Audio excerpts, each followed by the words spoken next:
नमस्कार, KP news 24/7 में आपका स्वागत है। मैं हूं अश्विनिया आपके साथ। चलिए शुरू करते हैं आज की खबरों का सिलसिला। उससे पहले एक नजर आज के मुख्य समाचारों पर। कर बढ़ाकर भ्रष्टाचार कम करके हम राज्य के लिए वित्त प्रबंधन करने में सक्षम हैं, कहा सीएम सिद्धरामैया ने। सरकार के खिलाफ चार्जशीट जारी करेगी बीजेपी। ओडिशा के कटक में गरजे पीएम मोदी, जाने उनके भाषण की 10 बड़ी बात। आम आदमी पार्टी को मिली विदेशी फंडिंग, अमेरिका सहित 8 देशों से आया पैसा, ईडी ने गृह मंत्रालय को दी पूरी रिपोर्ट। बसपा प्रमुख मायावती का दावा, जनता खामोश है, इस बार जरूर बदलाव होगा।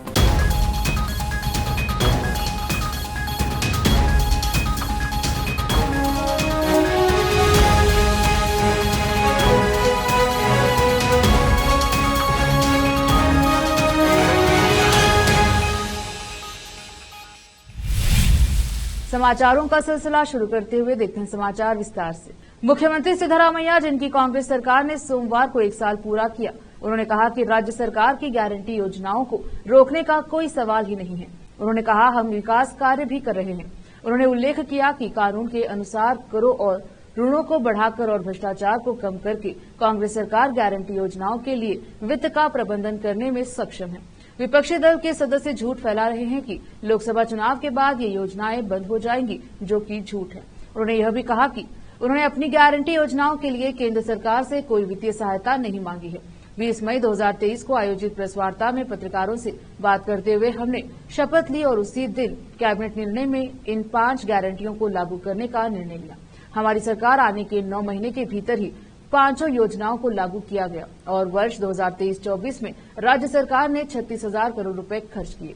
उन्होंने कहा कि क्रियान्वयन पर संदेह करने वाली भाजपा के सभी आरोप गलत निकले।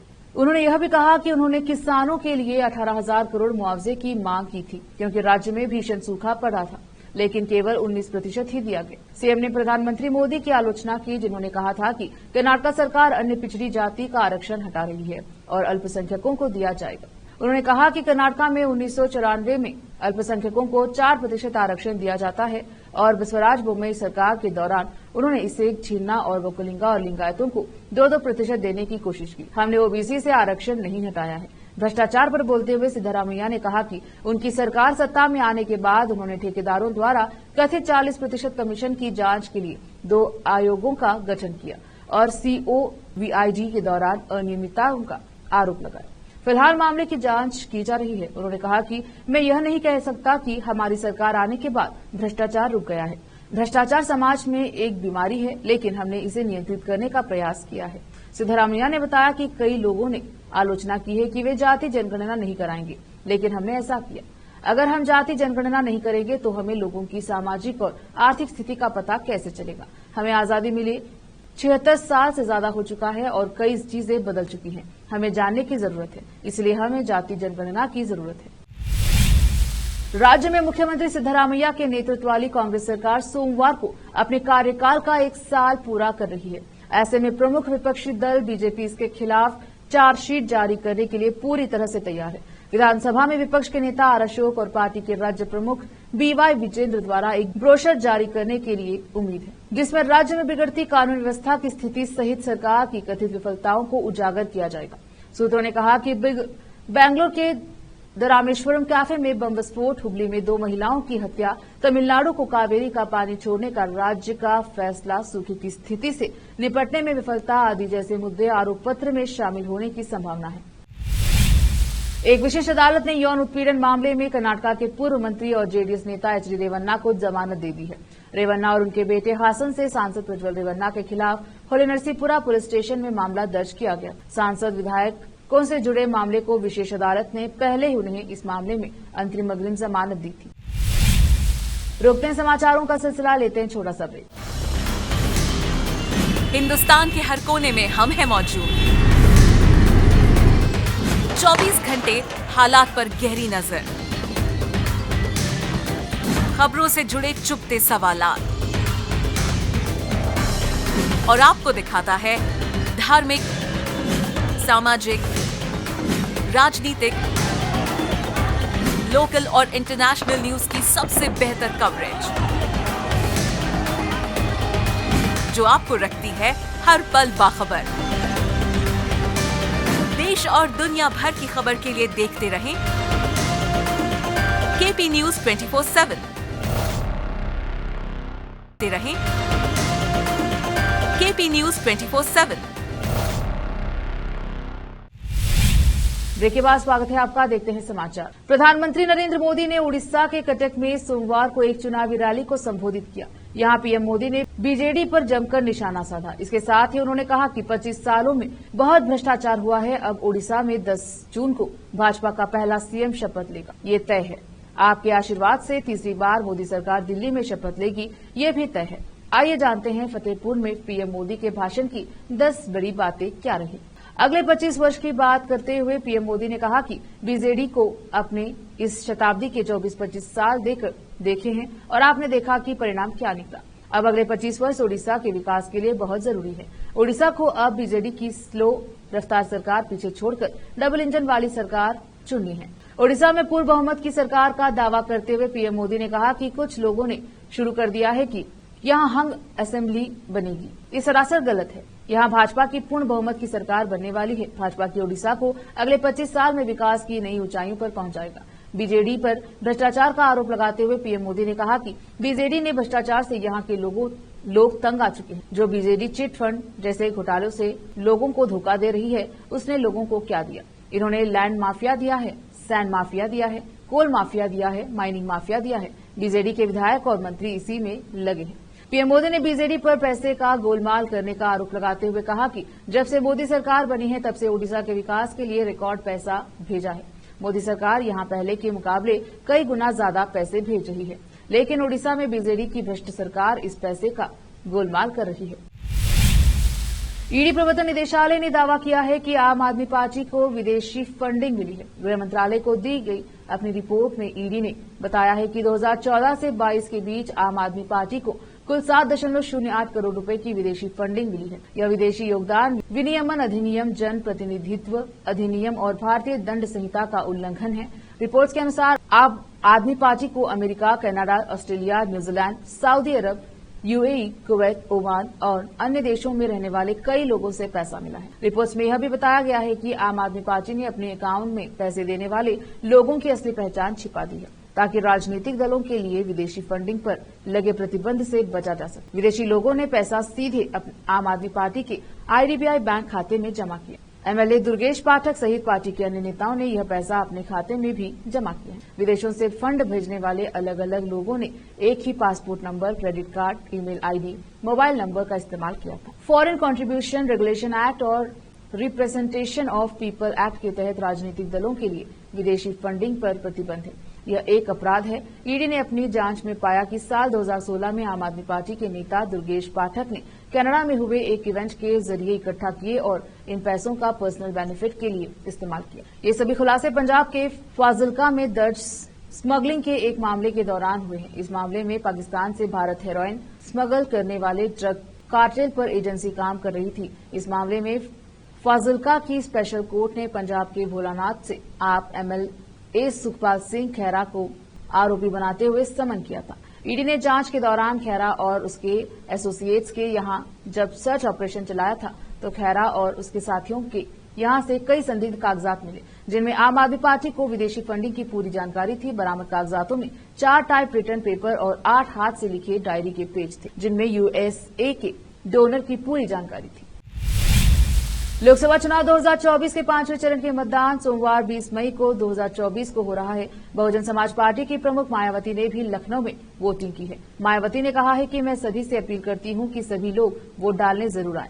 पहले मतदान फिर जलपान करें। मायावती ने कहा कि पहले चुनाव देश और जनहित के मुद्दे को लेकर होते थे, लेकिन इस बार चुनावी आरोप और प्रत्यारोप पर हो रहे हैं। ये अच्छी बात नहीं है। राजनीतिक दलों को जनहित के मुद्दों को प्राथमिकता देनी चाहिए। बसपा कितनी सीटें जीतेगी इस बार में? मायावती ने कहा कि अभी तो वोटिंग हो रही है। 5वें चरण के बाद 2 चरण के चुनाव बाकी हैं। जब परिणाम आएगा तो सब दूध का दूध और पानी का पानी हो जाएगा। भाजपा के 400 पार सीटों के दावे के बारे में मायावती ने कहा कि हर पार्टी अपना दावा करती है और वह सरकार बना रही है, लेकिन जब परिणाम आएगा तब सीटों और सरकार बनाने का पता लगेगा। मायावती से पूछा गया कि क्या उन्हें लगता है कि इस चुनाव में बदलाव होगा। इस सवाल के जवाब में मायावती ने कहा कि मुझे तो लगता है कि इस बार जरूर बदलाव होगा। मैं महसूस कर रही हूं कि जनता खामोश है और वह खुलकर ज्यादा कुछ बोल नहीं रही है।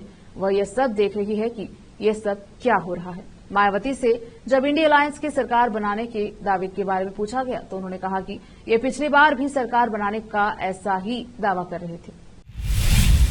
महाराष्ट्र की नासिक लोकसभा सीट से निर्दलीय उम्मीदवार एवं धर्मगुरु शांतिगिरी महाराज के विरुद्ध सोमवार को मताधिकार का प्रयोग करते समय ईवीएम के लिए बनाई गई एड एनक्लोजर पर माला डालने को लेकर पुलिस ने आदर्श आचार संहिता के उल्लंघन के आरोप में एक मामला दर्ज किया है। एक अधिकारी ने बताया कि एक मतदान अधिकारी द्वारा दर्ज कराई गई शिकायत के अनुसार धर्मगुरु अपना वोट डालने के लिए त्र्यंबकेश्वर के एमवीपी कॉलेज में मतदान केंद्र पर पहुंचे और उनके साथ 25 से 30 लोग थे। उन्होंने कहा कि शांतिगिरी महाराज ने वोट डालने से पहले अपने गले से एक माला उतारकर ईवीएम के आड़ पर डाल दिया। अधिकारी ने कहा कि त्र्यंबकेश्वर पुलिस थाने में भारतीय दंड संहिता और जनप्रतिनिधि अधिनियम 1951 के प्रासंगिक प्रावधानों के तहत एक मामला दर्ज किया गया है। एक अन्य अधिकारी ने बताया है कि एक अन्य घटना में शांतिगिरी महाराज के कुछ समर्थकों को उस समय हिरासत में लिया गया जब वे अपने समर्थन में बैज पहनकर महासरूर और अम्बाद पुलिस थाने की सीमा में मतदान केंद्रों पर आए।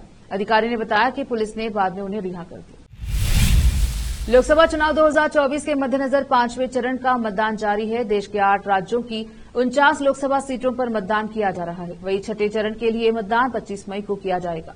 इसी बीच पटना में तेजस्वी यादव ने मीडिया से बात की है। इसी दौरान तेजस्वी यादव ने प्रधानमंत्री मोदी के 10 सालों के कार्यकाल का हिसाब मांगते हुए यह कह दिया है कि उन्हें अमेरिका के पूर्व राष्ट्रपति डोनाल्ड ट्रंप और उत्तर कोरिया के तानाशाह किम जोंग उन को भी बिहार में लेकर आना चाहिए। तेजस्वी यादव ने कहा है कि प्रधानमंत्री तो कुछ भी कहते रहते हैं। तेजस्वी यादव ने कहा कि प्रधानमंत्री मोदी 10 साल का हिसाब लेकर आए हैं तो बताइए कि उन्होंने देश की कौन सी चिंता की जिसको उन्होंने सुधारा है।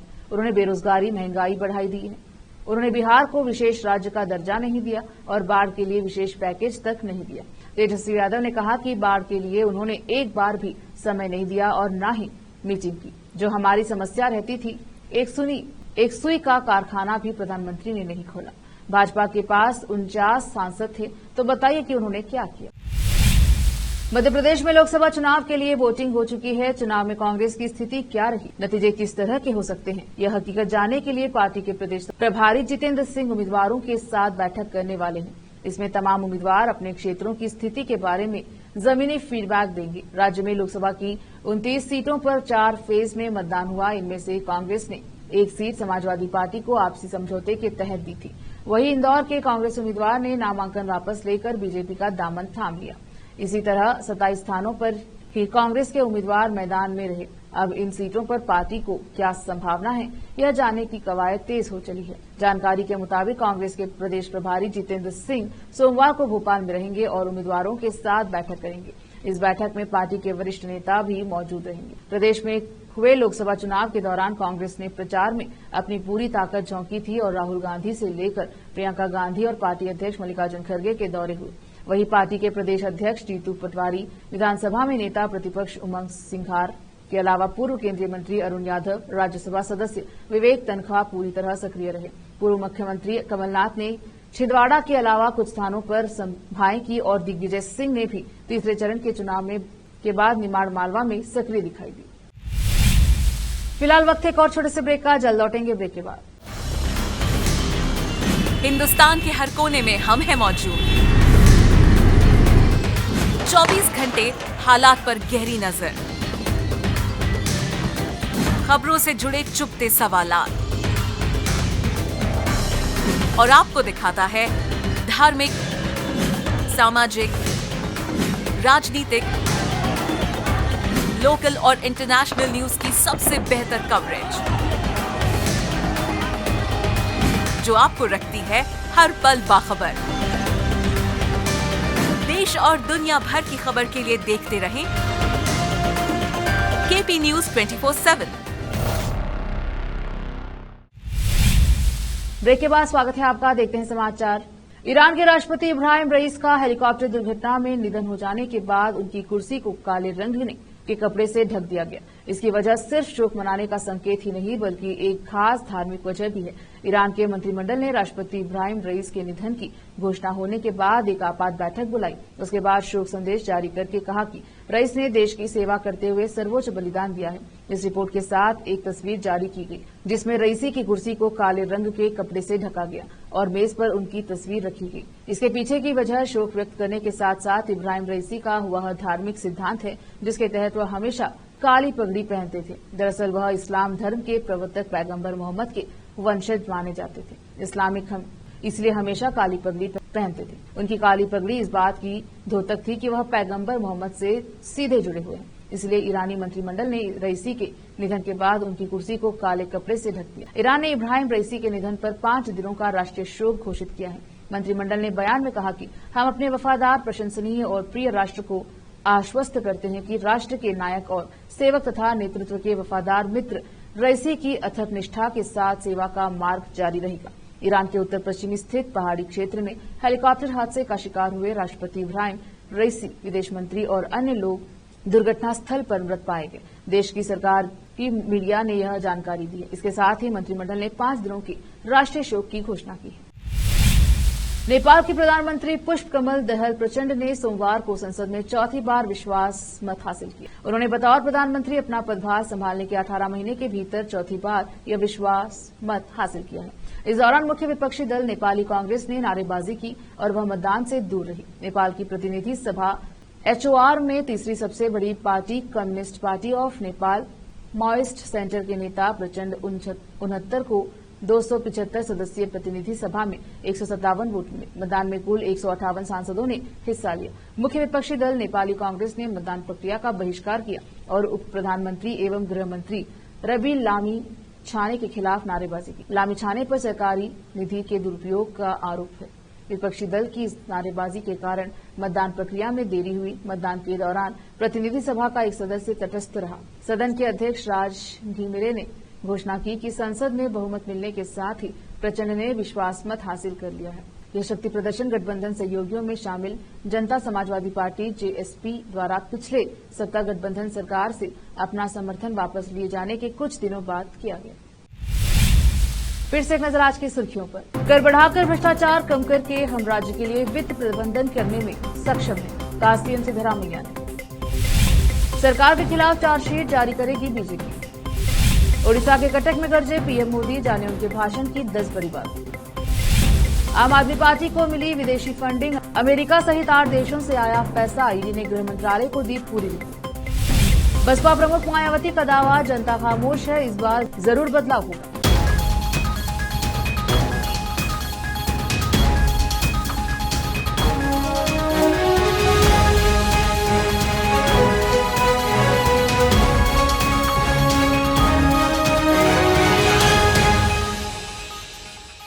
KP न्यूज के बुलेटिन में अब तक के लिए इतना ही। देखते रहिए KP News 24/7।